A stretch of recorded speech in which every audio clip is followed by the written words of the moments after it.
দেশের নজর এই মুহূর্তে শিয়ালদহ আদালতে, আর আমরা এই মুহূর্তে সরাসরি রয়েছি শিয়ালদহ আদালত চত্বরে, যেখানে আর কিছুক্ষণ পর দুপুর 1:30টা নাগাদ শুনানি শুরু হওয়ার কথা। এবং যে শুনানিতে মূলত শিয়ালদহ আদালতের যে নিম্ন আদালতে যে বিচারক রয়েছেন, তিনি যে মূল অভিযুক্ত আর.জি. কর কাণ্ডে সঞ্জয় রায়, তার বিরুদ্ধে বিভিন্ন তাকে দোষী সাব্যস্ত করবে আদালত। এবং এই দোষী সাব্যস্ত করার পর আইনের নিয়ম অনুযায়ী কি আজই সাজা ঘোষণা হবে সঞ্জয় রায়ের বিরুদ্ধে, সেই বিষয়টি কিন্তু এখন জল্পনায় রয়েছে। মূলত যে বিষয়টি উঠে আসছে যে এই সঞ্জয় রায়, অর্থাৎ আর.জি. করের ঘটনা, চিকিৎসক খুন এবং ধর্ষণের ঘটনা, যেটাকে বলা হচ্ছিল বিরলতম অপরাধ, সেই অপরাধের ঘটনায় মূল অভিযুক্ত সঞ্জয় রায়। এবং সেই সঞ্জয় রায় সিভিক ভলেন্টিয়ার ছিলেন এবং তার বিরুদ্ধে বিভিন্ন রকমের অভিযোগ ওঠে এবং সেই অভিযোগে সিবিআই তদন্তে নামে। এবং সিবিআই তদন্ত নামার পর প্রায় 45 পাতার চার্জশিট দাখিল করে সিবিআই। এবং সেই চার্জশিটে বিভিন্ন রকমের অভিযোগ যেমন ওঠে, তেমনি নানান ধারায় সঞ্জয় রায়কে অভিযুক্ত করা হয়।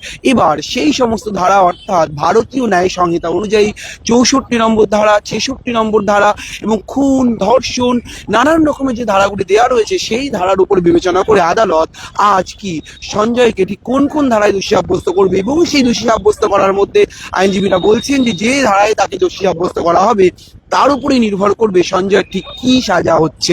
মূলত সঞ্জয়ের কি ফাঁসি হবে, অর্থাৎ জয়নগর, গুড়াপ, বিভিন্ন ঘটনায় যে দেখা গিয়েছে যে ধর্ষণ এবং খুনের ঘটনার পর রীতিমতো আদালতের তরফ থেকে একেবারে কঠিন সাজা শোনানো হয়েছে দোষীদের উদ্দেশ্যে।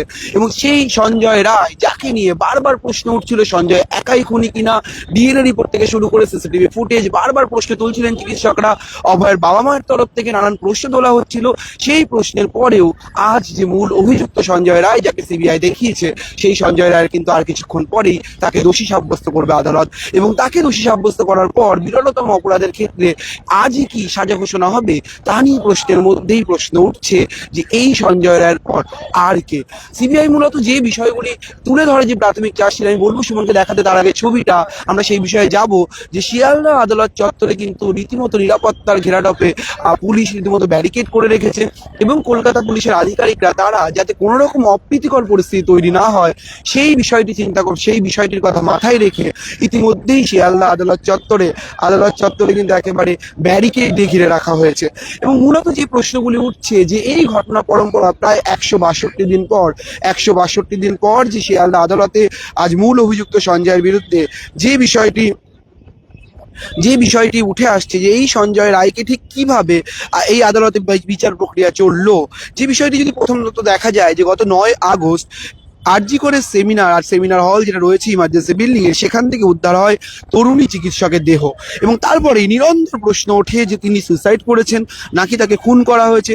এই প্রশ্নের মধ্যেই যখন দেখা যায় যে খুন এবং ধর্ষণের ঘটনা স্পষ্ট হচ্ছে, ঠিক তখনই 10ই আগস্ট মাত্র কয়েক ঘন্টার মধ্যেই কলকাতা পুলিশের তৎকালীন কমিশনার ছিলেন বিনীত গোয়েল এবং তাদের নেতৃত্বাধীন একটি টিম, তারা গ্রেপ্তার করে সিভিক ভলেন্টিয়ার সঞ্জয় রায়কে। এবং তারপর ঘটনা অন্যদিকে মোড় নিতে শুরু করে।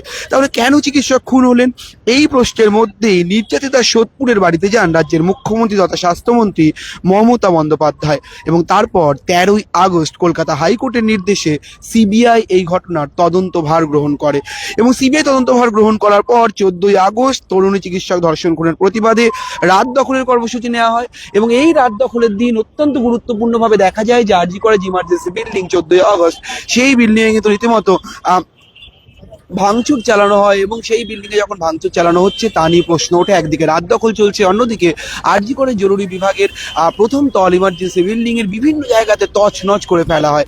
এবং তারপরেও নানান প্রশ্ন ওঠে, তাহলে ঠিক কি হচ্ছে।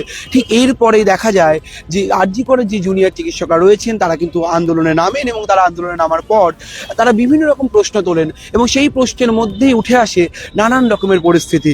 এবং এর মধ্যেই দেখা যায় জুনিয়র চিকিৎসকরা এবং সিবিআই যখন তদন্ত করা শুরু করেছে, ঠিক তখনই শতপ্রণোদিত মামলা দায়ের করে 18ই আগস্ট সুপ্রিম কোর্ট।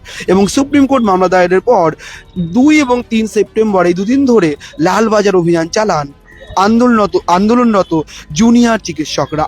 এবং এরপরে দেখা যায় 10ই সেপ্টেম্বর চিকিৎসকরা স্বাস্থ্য ভবনের সামনে গিয়ে অবস্থান বিক্ষোভ শুরু করেন এবং 10 থেকে 12ই সেপ্টেম্বর নবান্নে 11-12 সেপ্টেম্বর নবান্নে ব্যাক টু ব্যাক অর্থাৎ বারবার রাজ্যের মুখ্যমন্ত্রী তো স্বাস্থ্যমন্ত্রী বৈঠকের ডাক দেন এবং সেই বৈঠক কিন্তু ভেস্তে যায়।